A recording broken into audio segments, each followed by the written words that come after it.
네, 하루의 경제 주식 마무리 경주마 시작합니다. 지정학적 리스크와 함께 유가가 올 들어 가장 높은 수준인 배럴당 75달러 위로 올라섰습니다. 높아진 물가 탓에 미 국채 10년물 금리도 지금 올 들어 최고 수준까지 치솟았는데 금리 인하가 오기 전에 신흥국 경기가 혹시 먼저 고꾸라지는 건 아닌가 좀 걱정이 됩니다. 그런 우려가 오늘 좀 반영된 시장이 아닌가 싶습니다. 이분들의 좀 냉철한 조언이 필요할 것 같습니다. 이 목요일의 주자 세 분 나오셨습니다. 어서 오세요. 네, 반갑습니다. SK 하이닉스 실적이 분명히 좋았는데 말이죠. 주가가 오늘 반대로 움직였어요. 이미 이제 전일 3시 이후로 보면 이제 반도체 장비주들에 대한 부분에서 매기세가 일부 좀 쏠리는 모습들이 좀 나타났습니다. 그 말인즉슨 실적에 대한 부분 자체가 이미 어느 정도는 선반영되는 움직임이 좀 강했고 네. 최근 SK 하이닉스에 대한 주가 추이를 보더라도 상당히 이제 신고가에 대한 움직임까지 나타났던 구간이 존재를 했기 때문에 오늘은 이제 재료 노출에 의한 일부 차익 매물이 나오는 과정이 아니었나라고 봐야 될 것 같고 다만 이제 우리가 좀 더 긍정적으로 볼 수 있는 것은 최근에 대만 가권 지수라든지 또는 일본 니케이라든지 또는 이제 나스닥 그리고 미국에 대한 시장의 주도 섹터군 신고가를 가고 있는 종목군들 대부분 다 반도체 장비라든지 또는 AI 칩 관련된 기업들이 신고가를 가고 있다는 점입니다. 그 말인즉슨 SK하이닉스나 삼성전자를 비롯한 반도체 관련된 기업들에 대한 다시 재상승에 대한 움직임들이 상당 부분 나타날 수 있다라고 저는 봅니다. 네. 하이닉스는 좀 의외긴 했지만 지금 시장이 어떤 실적 발표 같은 부분들에 굉장히 좀 예민하게 움직이고 있다는 건 분명해 보이는데 코스피 막판에 좀 갑자기 좀 반등하면서 좀 끝이 났거든요. 그 이유가 뭐였을까요? 일단 현대차 그룹에서 현대차하고 기아 실적이 괜찮게 나왔고요. 네. 그리고 이제 반대 매매를 좀 우려해서 그랬는지 모르겠지만은 2차 전지 쪽에서 이제 종목들이 좀 투매 비슷하게 나오다가 근데 일부 종목 같은 경우는 막판에 좀 자리를 지켜주면서 안정이 된 측면이 있고 시장 자체는 사실 또 그동안 우리가 계속 흘러내려왔었기 때문에 이제 거기에 대한 반작용도 일부 작용한 거라고 저는 보고 있습니다. 그렇지만 저는 뭐 여전히 계속 말씀드리지만은 1분기는 조금 구간별로 봤을 때는 조금 노이즈가 좀 있을 수 있다. 당장에 이제 FOMC에서 저는 QT 감속에 대한 그 구체적인 일정이 제시가 돼야 될 거라고 저는 보고 있고요. 예. 그게 제시가 안 됐을 경우에 대한 리스크도 조금 조심을 해야 될 부분이 있는 것 같고 그다음에 또 한 가지 말씀을 드리면은 아마 2월 초에 그 OECD 경기 선행 지수가 발표가 날 거예요. 근데 그게 지금 12개월인가 13개월 연속으로 지금 하향되고 있는데 이게 반도체 업황하고 굉장히 많이 연결이 되고 있기 때문에 우리가 지금 AI 쪽에서 상대적으로 수혜를 좀 종목별로 보면은 개별 종목 빼고 나서는 수혜를 못 받고 있잖아요. 예. 근데 이제 이런 부분들이 만약에 같이 꺾이는 그림이 나오게 된다고 그러면은 역시 저는 개인적으로 삼성전자하고 하이닉스를 싸게 살 기회를 한번 가져갈 수도 있는 그런 시기가 올 수도 있다라는 측면에서 놓고 봤을 때 저는 좀 반등이 세게 나오면은 어쨌든 일정 부분 현금을 좀 가지고 가자라는 측면을 말씀드리겠습니다. 아직도 좀 더 조심을 해야 되는 단계인 것 같군요. 올 1월에만 지금 코스피에서 52주 신저가 종목이 147개고요. 신고가는 50개밖에 없다고 합니다. 지금 지수는 그런대로 버텨주지만 그 개인분들 입장에서는 좀 손실폭이 크신 분들도 좀 많지 않을까 이런 생각도 들어요. 일종의 근데 이거는 착시 효과도 저희가 감안을 해서 봐야 되는 게 뭐 한마디로 얘기하면 2차 전지 후유증이라고 봐야 되지 않을까 싶어요. 그러니까 네. 오늘 같은 경우도 저희가 코스피는 막판에 반등하긴 했지만 흐름상으로는 이제 계속해서 뭐 약세 흐름이었고 오늘 중국이나 홍콩은 다 올랐잖아요. 그러니까 그동안 동조화됐었던 이제 중국이나 홍콩은 오늘은 이렇게 봤는데 우리는 또 치고 올라가지 못했단 말이죠. 네. 이런 거 보면 여전히 이제 전반적인 투자 심리는 여전히 좀 가라앉아 있다 이렇게 보여지긴 한데 특히 이제 우리 같은 경우는 2차 전지주 코스닥 같은 경우는 이제 뭐 앞에 1, 2, 3위가 다 2차 전지주인데 2차 전지주들이 떨어질 때 확 떨어지니까 이게 결국에는 지수 전체를 끌어내리게 되고 이게 이제 다른 종목 애들까지 다 투자 심리에 영향을 미쳐서 이런 식의 악순환들이 지금 반복되고 있지 않나라는 생각이 들고 다만 이제 뭐 연초부터 이제 계속됐던 하락세는 그래도 서서히 좀 이제 속도를 좀 줄여가면서 단기적인 트레이닝 관점에서는 그래도 기술적 반등이 나올 시점이 아닌가 이제 그런 이제 관점을 갖고 다음 시장을 좀 볼 수 있지 않나 이런 생각은 듭니다. 기술적 반등이요. 사실 그 뭐 시장에서 알려지지 않은 또는 이제 언론에 조금 소홀히 하고 있는 부분이 중동 분쟁에 대한 부분도 일부 포함된다고 봐야 될 것 같은데 네. 사실 이제 우리가 보면 해상 무역으로 이루어지는 수출 비중이 약 90% 정도를 차지하고 있고 반도체는 항공에 대한 비중이 90%입니다. 다만 이제 해상이 10%이기 때문에 반도체는 좀 제한적인 영향이겠지만 다른 여타의 제조업 같은 경우에는 해상에 대한 부분이 90%, 나머지 항공이 10%거든요. 하지만 지금 현재 중동 분쟁 자체가 불확실성이 이어지고 있는 양상들이고 또 한 가지 우리가 눈여겨봐야 되는 것은 최근에 그 농산물 가격이 다시 한 번 더 상승을 하고 있다는 거죠. 특히 이제 설탕 가격이라든지 밀 가격이 오르고 있는 모습들도 나타나는데 밀이 전 세계적으로 두 번째로 생산을 많이 하는 나라가 인도입니다. 그리고 사탕수수 같은 경우에 가장 많이 생산하는 곳이 또 인도다 보니까 인도에서 유럽으로 넘어가는 부분에 대해서 문제가 생기다 보니 거기에 따른 부분에서 농산물 가격에 대한 움직임들, 이런 불확실성도 커지고 있다는 것도 국내 증시에는 상당 부담이 될 수밖에 없다고 봐야 될 것 같습니다. 네. 특히 국내 증시에서 지금 상당히 뼈아프게 느껴질 수 있는 것이 다른 여타의 제조업들이 지금 상당한 침체 구간에 들어와 있는 과정들이 많이 나타나고 있거든요. 우리가 어떻게 보면 이제 건설주라든지 조선주 같은 경우에는 기초산업군에 대해서 지수를 떠받쳐주는 그런 형국을 항상 보이게 되는데 최근에는 이런 고금리에 대한 부분이 이어지고 있고 그리고 지금 이제 부동산 PF 관련된 부분에서 이 부분이 잠재적인 악재로 시장에서 계속적으로 좀 작용을 하는 것 같습니다. 그렇다 보니 시장이 쉽게 풀어나가지 못하는 양상들이 아닌가. 그리고 또 외국인들 입장에서는 우리가 이제 중동을 바라볼 때 중동이 왜 이렇게 위험할까 쉽게 투자하기 힘들겠는데라고 막연하게 생각을 하다시피 외국인들 입장에서는 중동이나 한국이나 미사일 쏘고 왔다 갔다 거리는 거 똑같지 않나? 라고 생각할 수도 있다고 보거든요. 네. 그러니까 최근에 외국인들 수급도 지금 저조한 형국이 유지되는 것이 또 국내 증시에 대한 이런 신저가를 불러일으키는 하나의 요인들이 되고 있지 않나라고 좀 볼 수 있겠습니다. 네, 시장 어디로 흘러갈지 좀 이따가 다 자세히 더 여쭤보고요. 오늘 짚어야 할 게 참 많습니다. 이 SK 하이닉스 컨퍼런스 콜 얘기는 좀 어떻게 평가를 해야 될지 궁금한데 D램은 상반기, 낸드는 하반기에 재고 정상화가 예상된다 이런 얘기가 있었고 차세대 HBM3E를 상반기 중에 공급하겠다 뭐 이런 얘기도 있더라고요. 오늘 컨퍼런스 콜 얘기 어떻게 보셨습니까? 일단 하이닉스 같은 경우는 사실 작년에 올라왔던 거는 저는 실적보다는 그 내러티브라고 해야 되나요? 그런 걸로 해서 올랐다고 저는 일단 보고 있고요. 네. 이제부터 지켜봐야 되는 거는 이제 계속 HBM에 대한 기대를 굉장히 크게 가져가고 있기는 한데 지금 가트너에서 지금 예상했었던 게 뭐냐면 23년도 총 시장 규모가 20억 달러. 그리고 2026년, 27년 가야지 50억 달러 될 거다.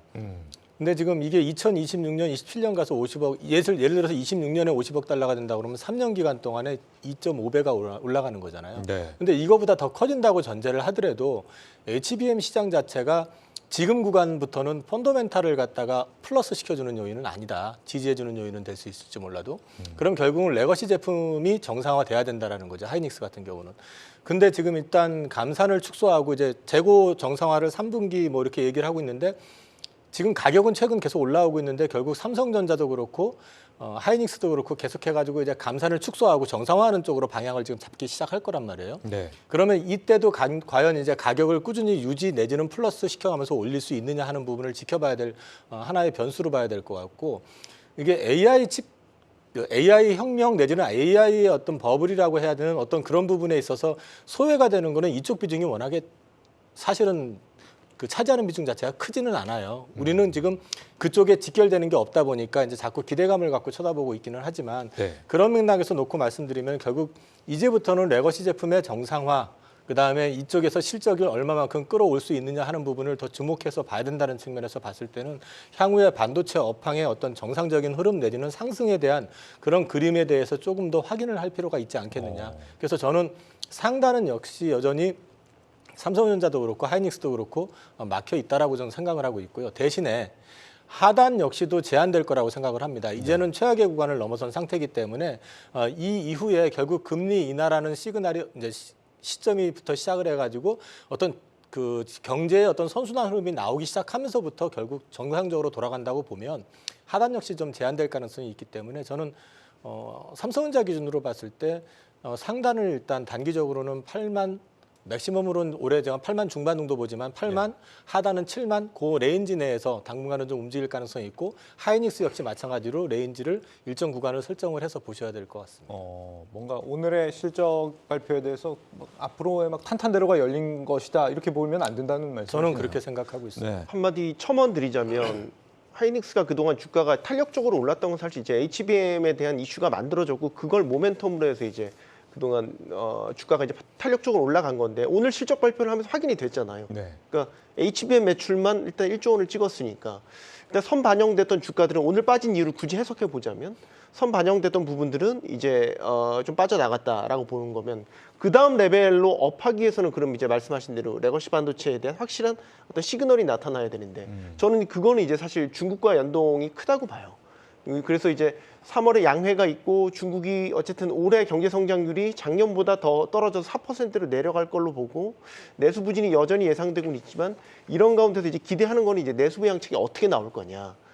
이런 부분들을 이제 계속 포커스하는 거는 하이닉스에 대한 투자 심리와도 이제 직결된다. 특히 이제 레거시 반도체.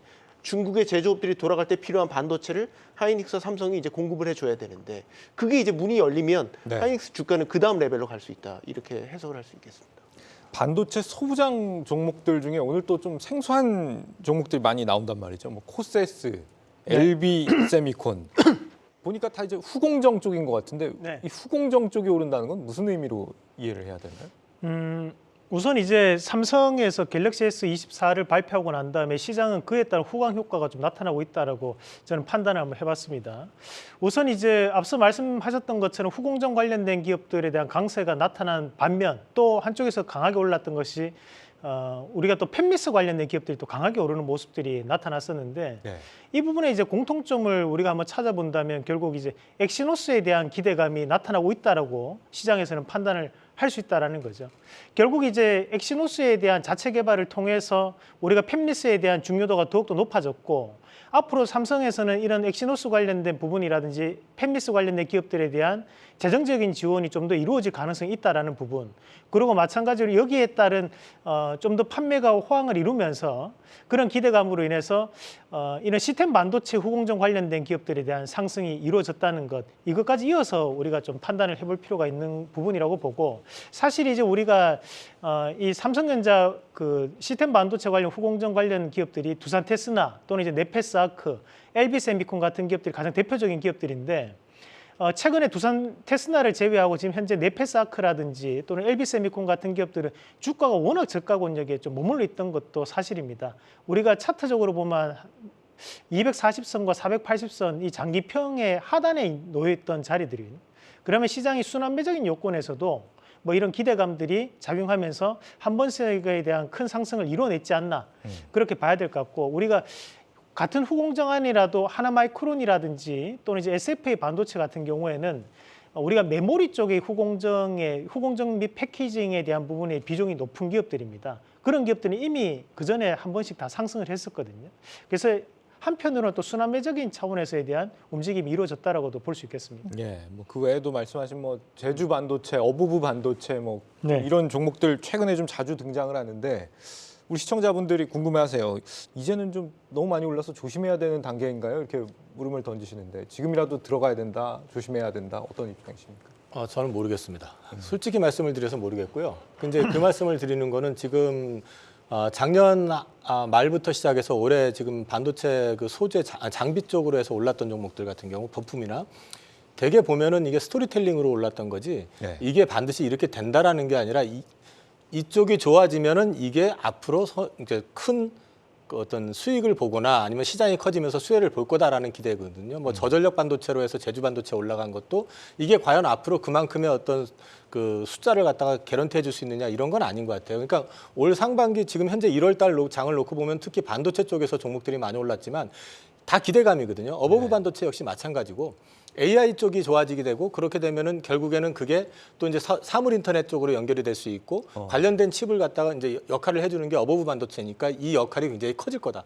이런 기대감이거든요. 그러니까 일종의 스토리텔링으로 올라가는 그런 흐름이기 때문에 저는 이걸 굳이 말씀을 드리면 테마 장세라고 그냥 말씀을 드리고 있는 거고 이 테마 장세에서는 사실 초기에 잡지 못하면은 그 다음부터는 이거를 지금 붙어도 되느냐 이렇게 물어보시는 것 자체는 글쎄요. 그건 본인이 판단을 하셔야 될 문제인 것 같아요.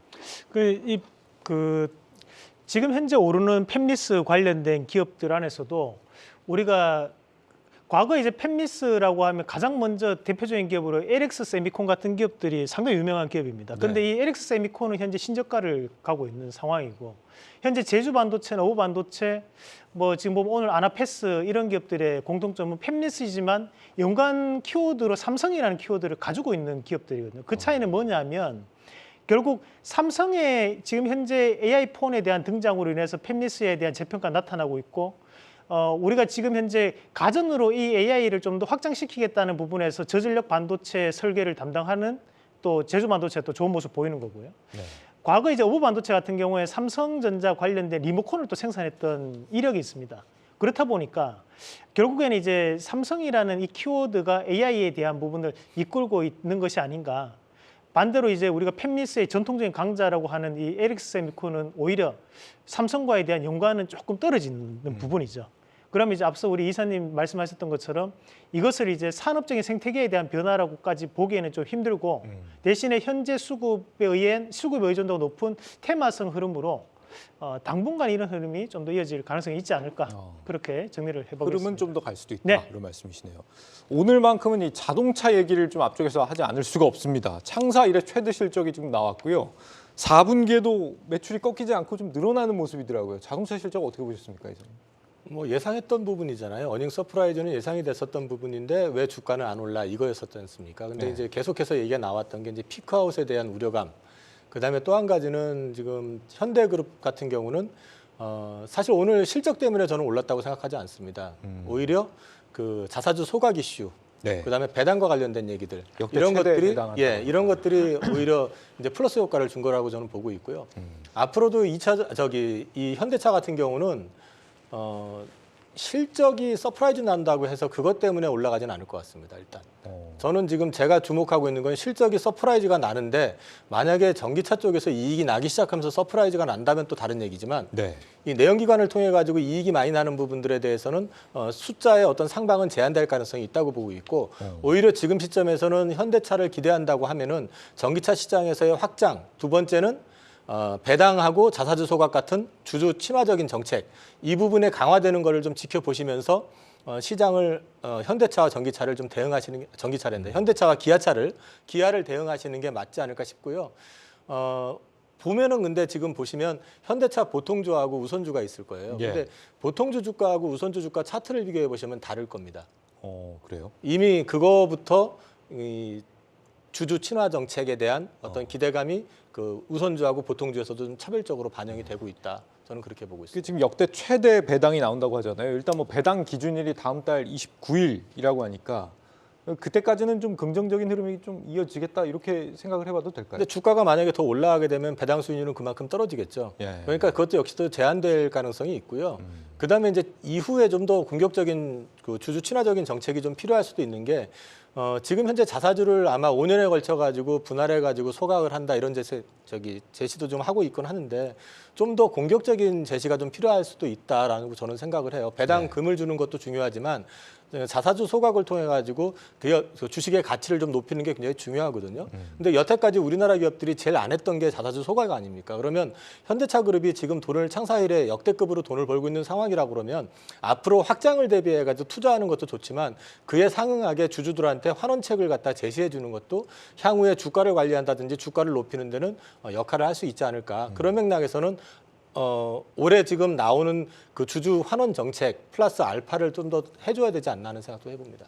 지금 환율이 좀 높아지고 있다는 점도 현대차 입장에서는 사실 기대해 볼 만한 부분이 될 수도 있을 것 같고, 또 그 외에도 미국의 뭐 트럼프든 간에 유럽이든 간에 지금 내걸고 있는 정책이 내연차 쪽을 조금 오히려 더 다시 무게를 싣는 그런 분위기로 가고 있다면, 올해도 현대차 실적이 나쁘지 않을 수도 있겠다, 이런 기대감도 있거든요. 네, 올해 1분기에는 조금 변수가 잡힐 수 있는 것이, 저는 이제 항상 자동차 주들을 얘기할 때 뭐 항상 긍정적인 가이던스를 말씀을 드리고 있지만, 근데 1분기는 조금 변수가 될 수 있는 부분이 이제 이 현대차, 기아차에 대한 부분에서 또 큰 영향을 미치는 쪽이 이제 유럽과에 대한 거래 무역 관계거든요. 네. 근데 지금 보면 이제 자동차 같은 경우에는 최근에 많이 늘어나고 있는 것이 이제 대미 무역에 대한 부분이나, 또는 이제 인도에 대한 부분이 좀 늘어나고 있는 부분, 그리고 또 유럽에 대한 점유율이 상승을 하고 있다는 부분이었는데, 최근에 이제 좀 타격을 받는 것이 이제 중동에 대한 물류가 가는 쪽이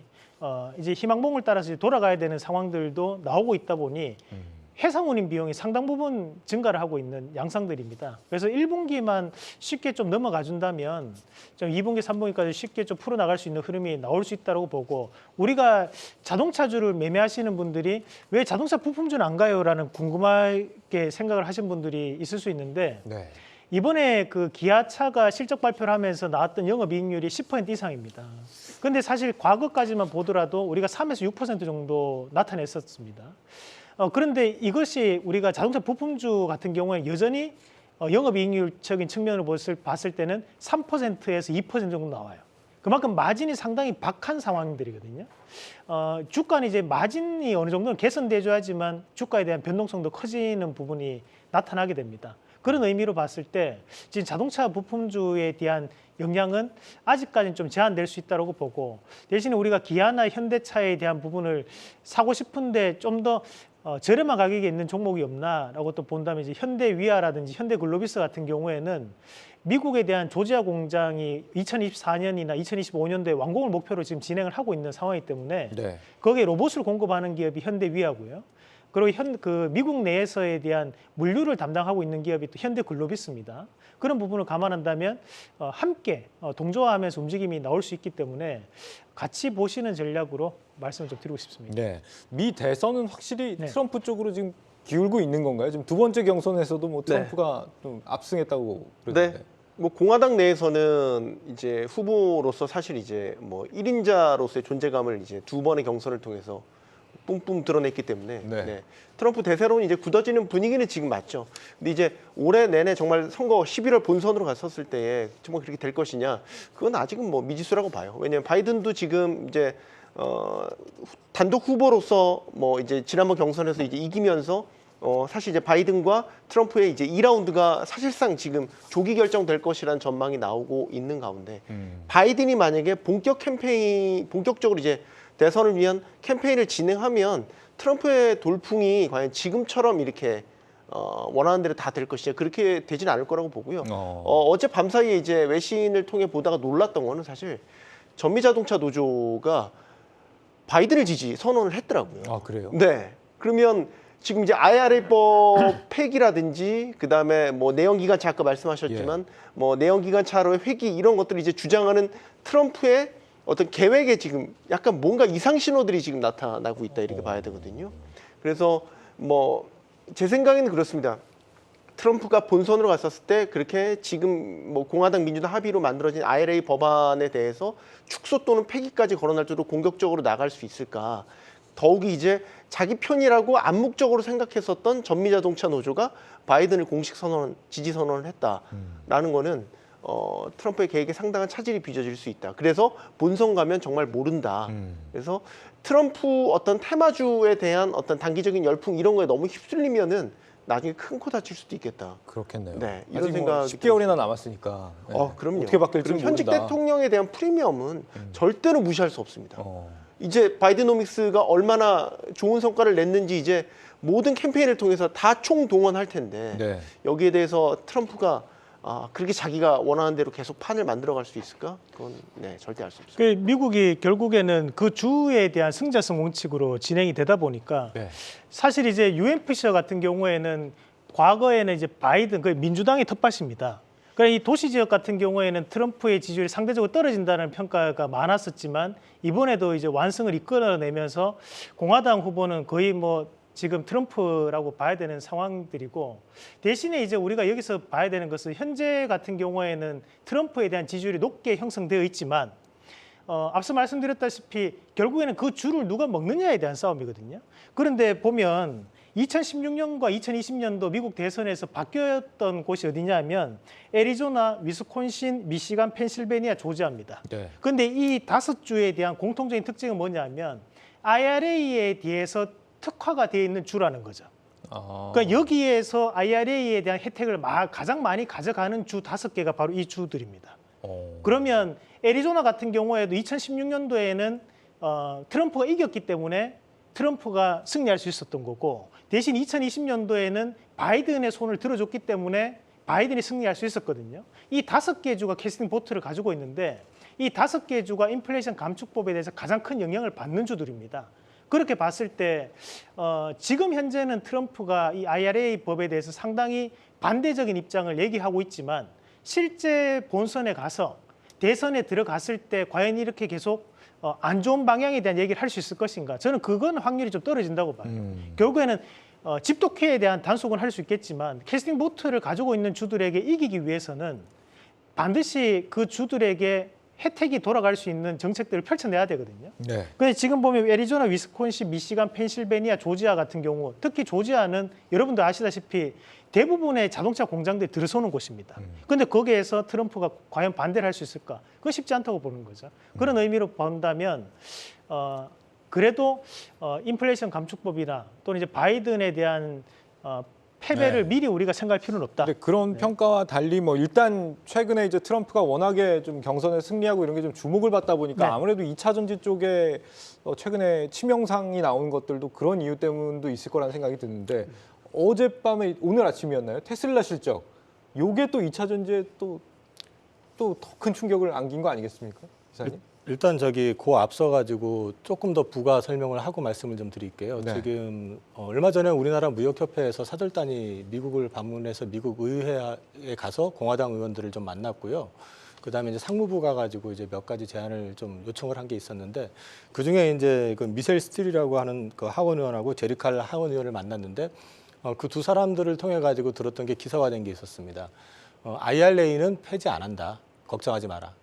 라고 물론 하원 의원 한 사람이 얘기했을 거라고 이제 뭐 단정을 짓고 이렇게 무시할 수도 있겠지만은 이게 사실은 지금 미국 내에서 상황이 우리가 지금 알고 있는 거하고는 좀 다를 수 있다. 그게 이제 맞물려 가지고 아까 저 이상로 대표 말씀하신 것처럼 그 여러 가지 변수들이 있거든요. 그래서 이거를 갖다 너무 한쪽으로만 치우쳐서 보실 필요는 없을 것 같고요. 네. 그 테슬라 관련해 가지고 실적이 안 나온 거는 일단 안 나온 것보다도 일단 올해 지금 이제 컨센을 제시를 하지 않았죠. 몇 대 팔 거다라는 걸 제시를 하지 않았고 네. 성장률 자체가 작년보다 많이 못할 것 같다라고 얘기를 하니까 당장에 그럼 전기차 시장이 어려워지는 거 아니야?라는 우려감이 이제 쌓이는 데다가 아까 제가 직접 본 건 아니지만은 이제 모 증권사에서 이제 이렇게 짧게 글이 나왔던 게 테슬라에서 이제 소위 말해서 그 판가 인하를 요구할 수도 있다 해가지고 관련된 종목이 많이 빠진 어떤 그런 그림이 나왔었다고 하더라고요.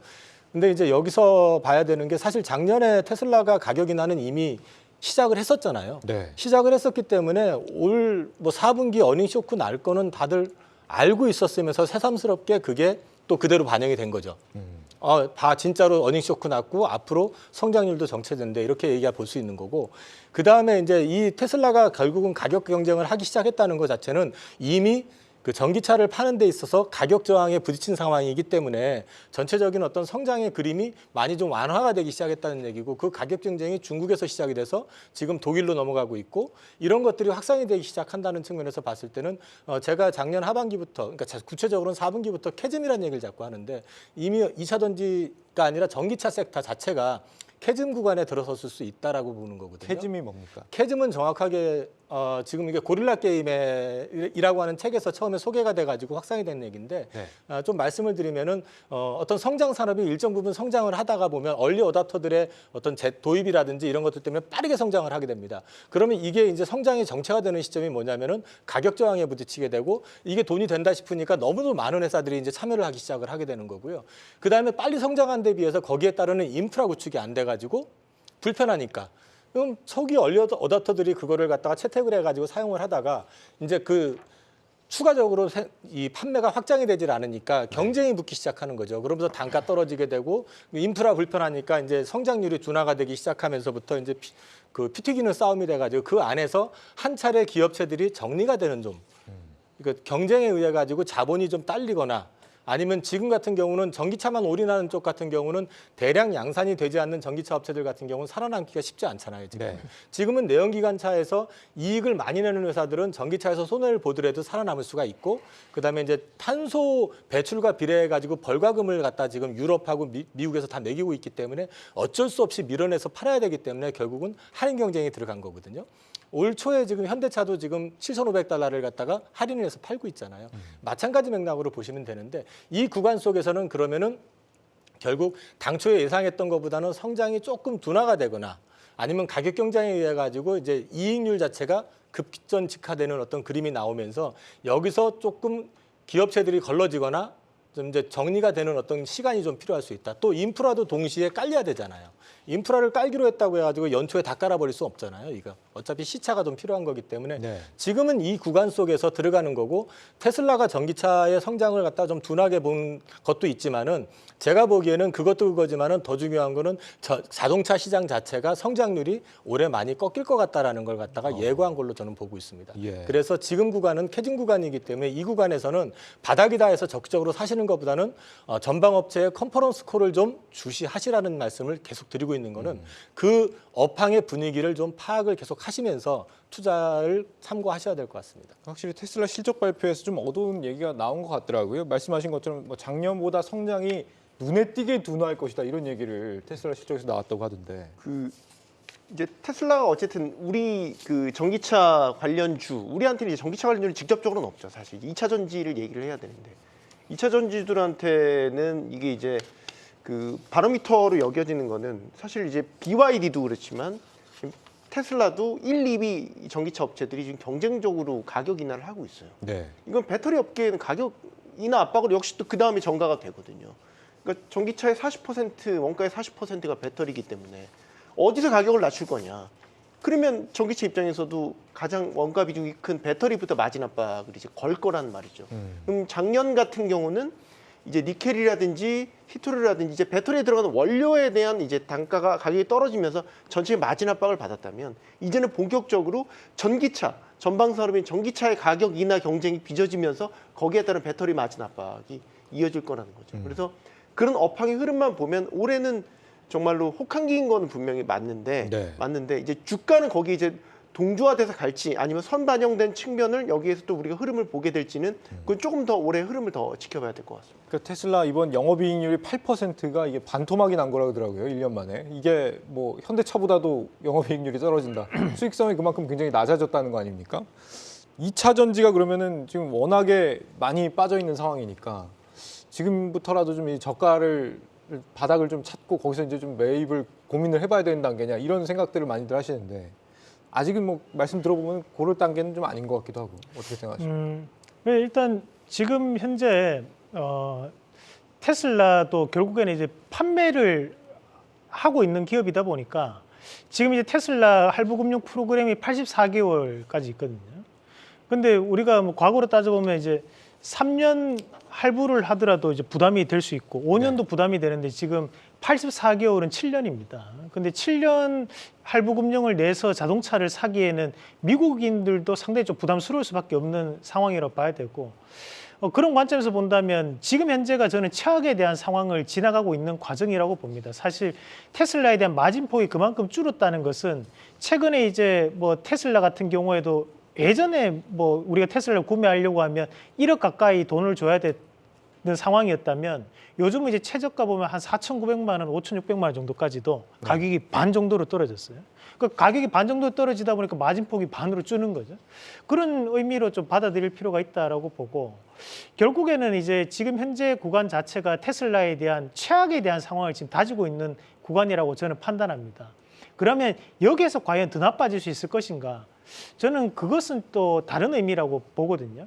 현재 리튬 가격 같은 경우에도 2019년도 가격대까지 현재 빠졌습니다.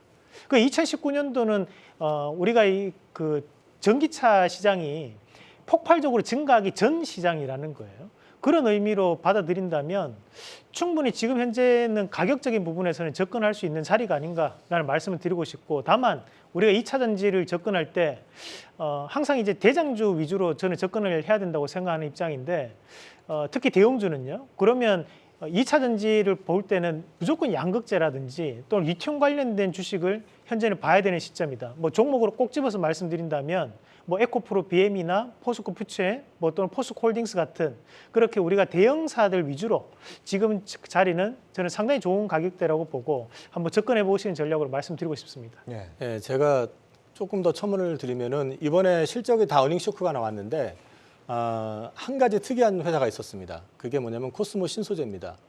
코스모 신소재가 실적 발표 나왔는데 당초 이제 가이던스보다 예상 매출보다는 더 적게 매출이 나왔지만 영업이익률이 8%대가 나왔습니다.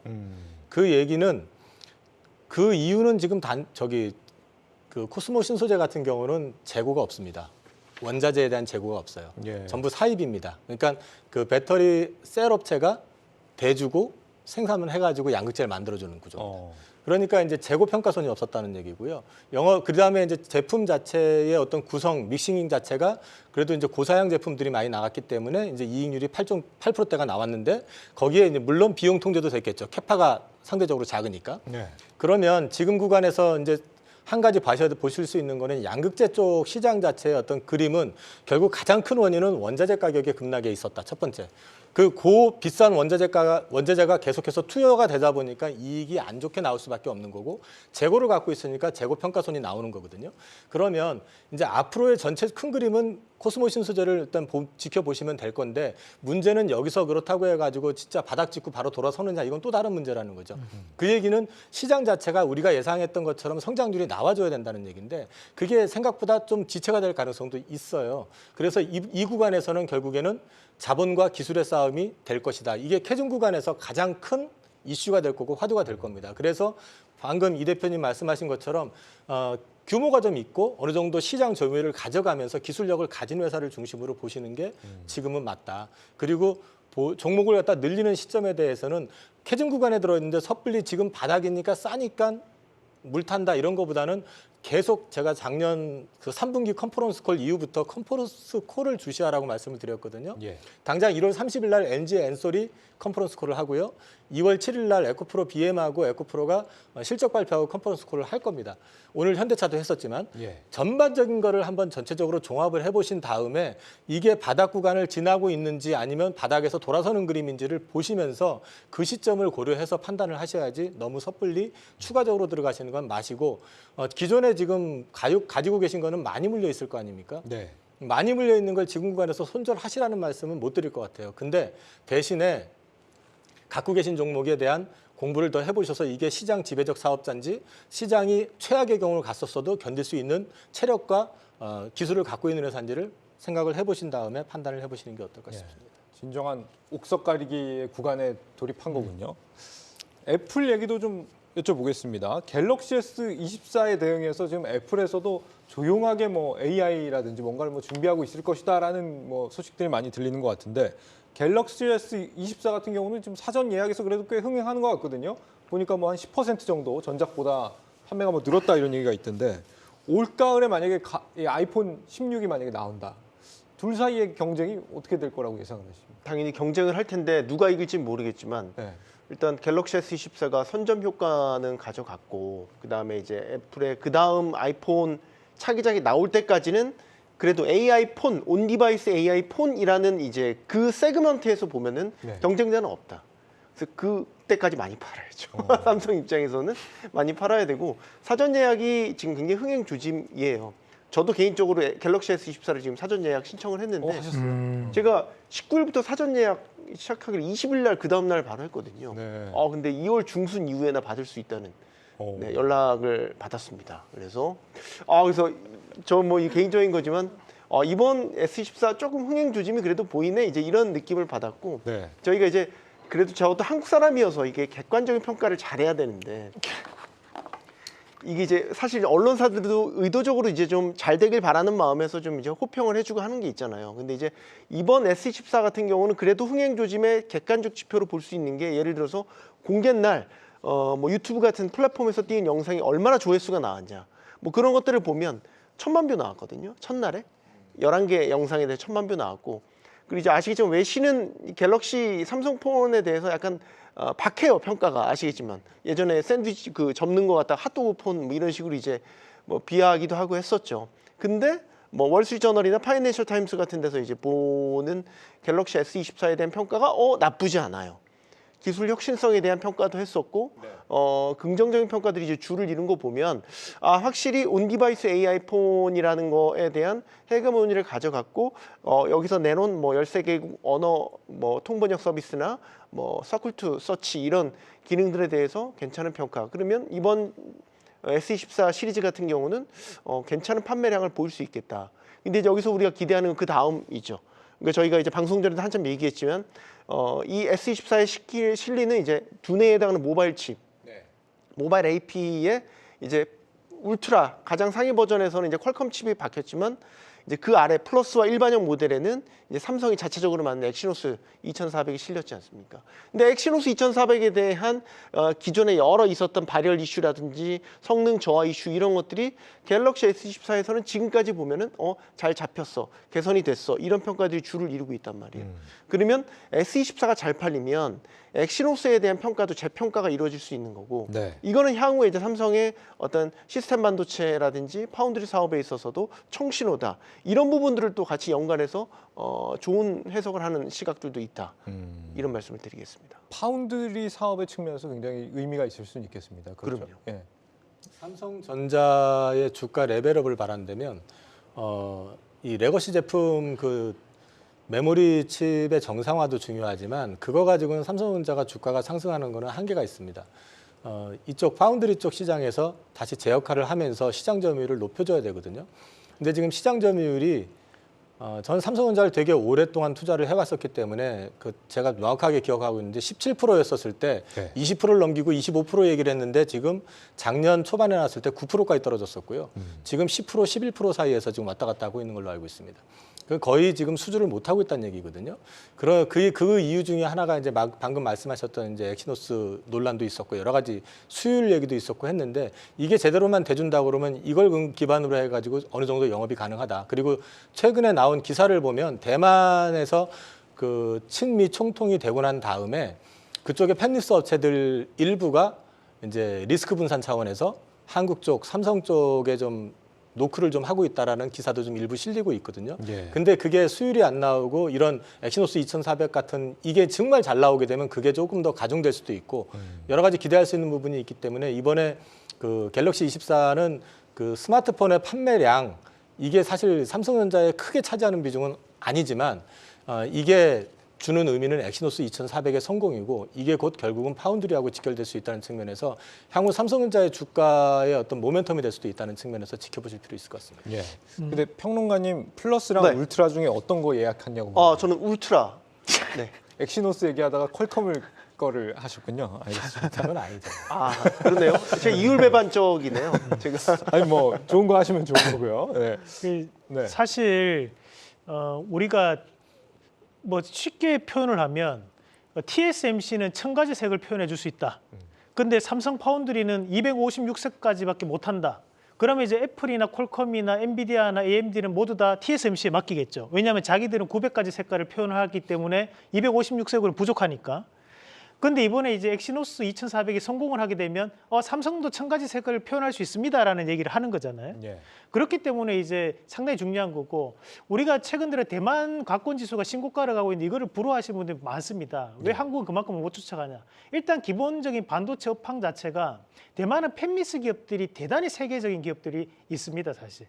모바일 LP 세계 빅3라고 얘기하면 애플, 퀄컴, 그다음에 미디어텍이거든요. 미디어텍이 스냅드래곤 그 퀄컴만큼 나옵니다, 사실 성능이.